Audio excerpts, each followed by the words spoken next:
అమరావతిలో ఇవాళ P4 కార్యక్రమం ప్రారంభం కానుంది.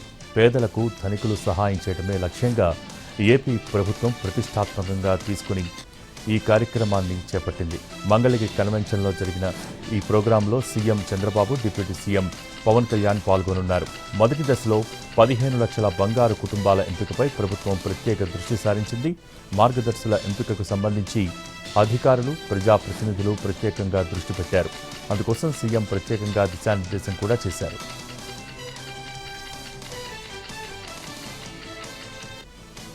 వైసీపీ అధినేత జగన్ ఇవాళ అన్నమయ్య జిల్లాలో పర్యటించనున్నారు. రాజంపేట ఎమ్మెల్యే ఆకేపాటి అమర్నాథ్ రెడ్డి సోదరుడి కుమారుడి వివాహ రిసెప్షన్కు హాజరు కానున్నారు. అక్కడి నుంచి తిరిగి బెంగళూరుకు వెళ్లనున్నారు మాజీ ముఖ్యమంత్రి జగన్.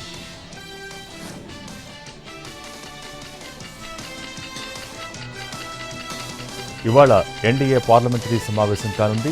ఈ మీటింగ్లో ఉపరాష్ట్రపతి అభ్యర్థి ఎంపికైన రాధాకృష్ణన్ను సన్మానించనున్నట్టు తెలుస్తోంది. ఎన్డీఏ ఉపరాష్ట్రపతి అభ్యర్థిగా రాధాకృష్ణన్ ఈ నెల 20న నామినేషన్ వేయనున్నారు. ఈ కార్యక్రమంలో ప్రధాని మోడీ, కేంద్ర మంత్రులతో పాటు ఎన్డీఏ పాలిత రాష్ట్రాల సీఎంలు, ఉప ముఖ్యమంత్రులు, కీలక నాయకులు పాల్గొంటారని సమాచారం.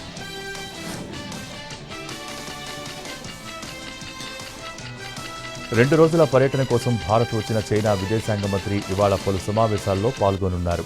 ప్రధాని మోడీతో నేడు వాంగ్ యీ భేటీ కానున్నారు. ఇరు దేశాల మధ్య ఉన్న ద్వైపాక్షిక అంశాలపై చర్చించనున్నారు. టీ ఫైబర్పై సీఎం రేవంత్ రెడ్డి సమీక్ష జరిపారు. ప్రతి పల్లెకు, ప్రతి ఇంటికి ఇంటర్నెట్ సేవలు అందించాలన్నారు. అందుకు పూర్తిస్థాయి కార్యాచరణ ప్రణాళిక రూపొందించాలని సీఎం ఆదేశించారు. టీ ఫైబర్ పనులు జరిగిన తీరు, ప్రస్తుత పరిస్థితి, భవిష్యత్తులో చేపట్టనున్న పనులపై సమగ్ర నివేదిక సమర్పించాలని ముఖ్యమంత్రి అధికారులను ఆదేశించారు.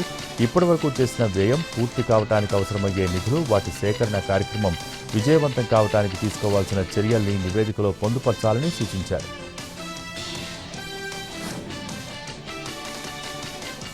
తమ ప్రభుత్వం బీసీలకు కల్పించాలి అనుకుంటున్న 42% రిజర్వేషన్లకు గతంలో కేసీఆర్ చేసిన చట్టమే శాపంగా మారిందని ముఖ్యమంత్రి రేవంత్ రెడ్డి ధ్వజమెత్తారు. మొత్తం రిజర్వేషన్లు 50% మించకుండా పకడ్బందీగా చట్టం చేశారని మండిపడ్డారు. మరోపక్క మతం ముసుగులో బీజేపీ నేతలు బీసీల రిజర్వేషన్లను అడ్డుకుంటున్నారని ఆగ్రహం వ్యక్తం చేశారు. దొంగ ఓట్లతో బీజేపీ ప్రజాస్వామ్యాన్ని అపహాస్యం చేస్తోందని రేవంత్ రెడ్డి విమర్శించారు. ఢిల్లీలో మంత్రి నారా లోకేష్ బిజీగా గడుపుతున్నారు. పలువురు మంత్రులతో భేటీ అయ్యారు. నిర్మలా సీతారామన్, నితిన్ గడ్కరీలతో సమావేశమయ్యారు. ఆంధ్రప్రదేశ్ను అడ్వాన్స్డ్ టెక్నాలజీ, ఆవిష్కరణల రంగంలో దేశంలోనే అగ్రగామిగా నిలబెట్టే లక్ష్యంతో రాష్ట్ర ప్రభుత్వం అడుగులు వేస్తోంది.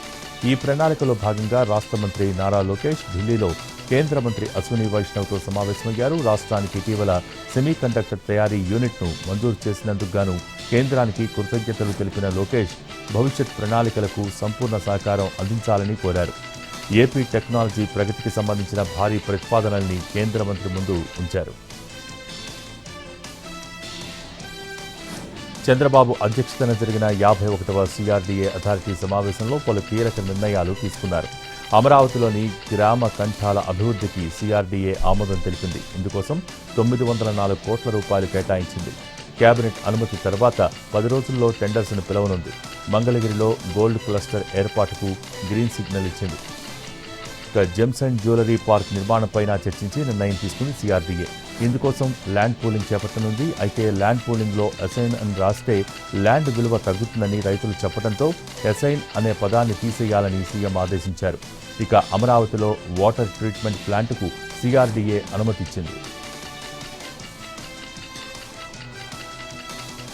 విశాఖలో పర్యాటకుల కోసం మరో 2 కొత్త సందర్శనీయ స్థలాలు అందుబాటులోకి వచ్చాయి. ఆర్కే బీచ్ రోడ్లో హెలికాప్టర్ మ్యూజియం UH-3Hలను మంత్రులు అనిత, డోలా ప్రారంభించారు. సుదీర్ఘకాలంగా నేవీలో సేవలందించిన ఈ హెలికాప్టర్ను కొద్ది నెలల క్రితం VMRDA చేతికొచ్చింది. ఇప్పటికే కుర్సురా, సీ హారియర్, TU-142 మ్యూజియంలో ఉండగా ఇప్పుడు UH-3H అదనపు ఆకర్షణగా నిలవనుంది. ఇందుకోసం VMRDA 3.5 కోట్లు ఖర్చు పెట్టింది.